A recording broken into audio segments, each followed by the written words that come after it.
Alright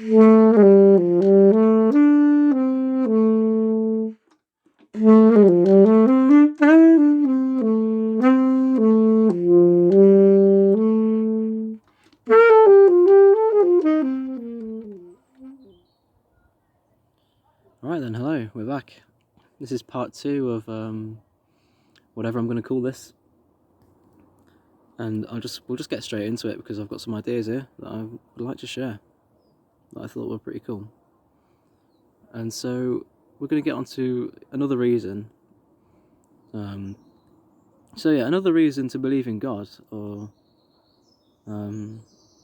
is also like as a genuine and committed believer, I think I could see myself getting involved in like wholesome church stuff and actually have the opportunity to be part of a real traditional community, and perhaps that would help.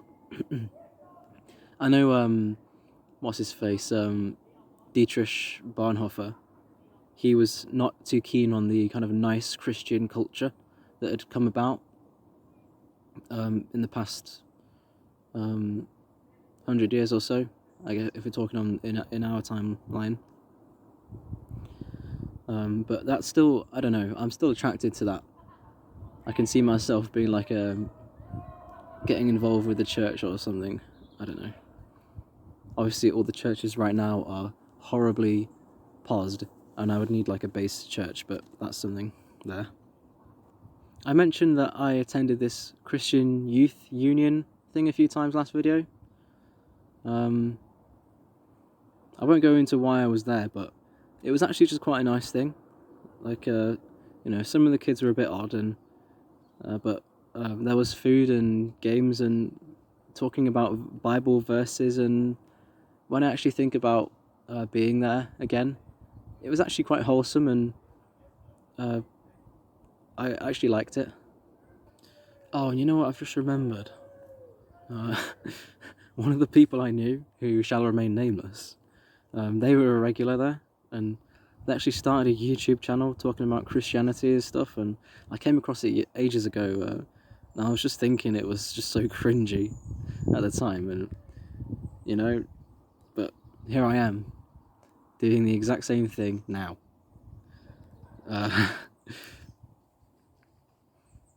Okay, next topic then. So, I don't know about you, but I really I like, what's his name, Ed Dutton, right? And where religion is concerned for him, if I were to like just check his vibe about what the vibe he gives off about God and add my own philosophical embellishment, I would say like the general theme that I get from him is obviously religion is correlated with religiousness is correlated with being both right wing, and both of these are correlated to genetic health and all this, and so he mentions that he also does mention that religion comes about independently and it's cross-cultural, and this is what I kind of glean from that is that humans are naturally selected to be religious, right? Because, as he says, religion takes that which is evolutionarily adaptive and turns it into the will of God, right? But another way of putting this, which I thought was kind of neat, is that perhaps these things, like philosophical nihilism and solipsism, are actually true, and that these things are really, they act as genetic bottlenecks or evolutionary bottlenecks. As in, if you get too intelligent as a society, then this is simplifying it, but you lose the will to go on. And I think it's true that religious people have a lower IQ than atheist types.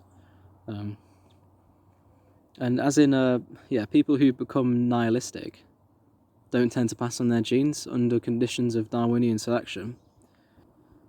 And so this crisis of a lack of meaning is actually so prevalent that life itself has literally evolved or found a way around it in the form of religion.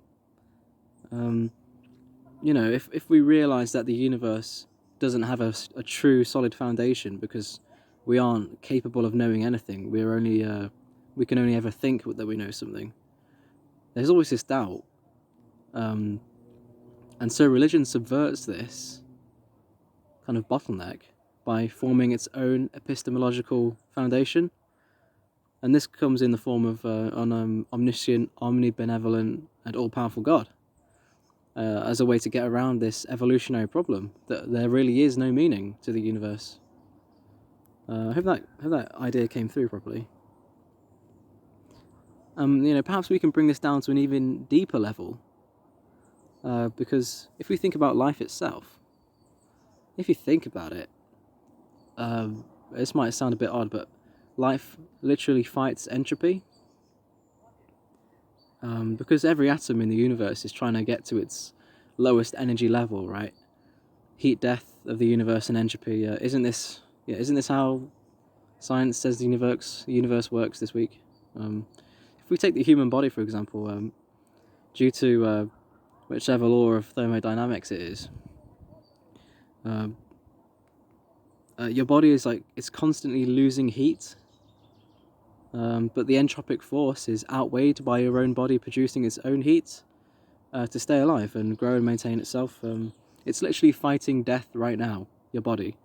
It's fighting the end of the universe or something. And I suppose you could say that the body producing its own heat is actually speeding up entropy, but then I would ask, why don't we see a universe teeming with life if it helps entropy more? I don't know. That needs some more thought.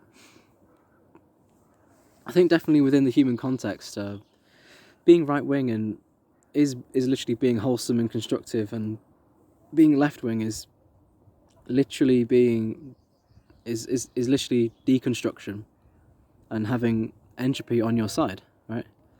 And in a religious sense too, you could say that being religious fights entropy in that the appeal to the spiritual and the transcendent, and to the notion of God and moral perfection, it's got this kind of glory aspect to it that, because it doesn't apologize, and it stands up and it tries to reach up and embody something greater than itself. And yeah, when I think about that, it just demands admiration. It's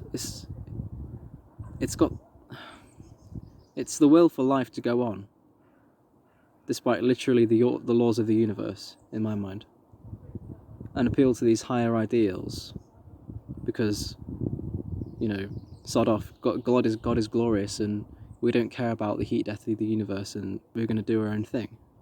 Life is going to carry on.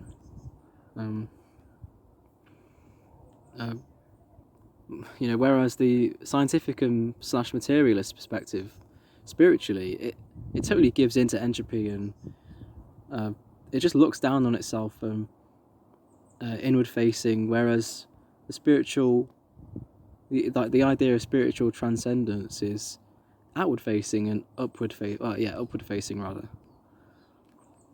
Up to the heavens and up to God, I can't remember who it was, but this is all reminding me of the guy who was talking about looking into the void and laughing at its absurdity, and then just carrying on.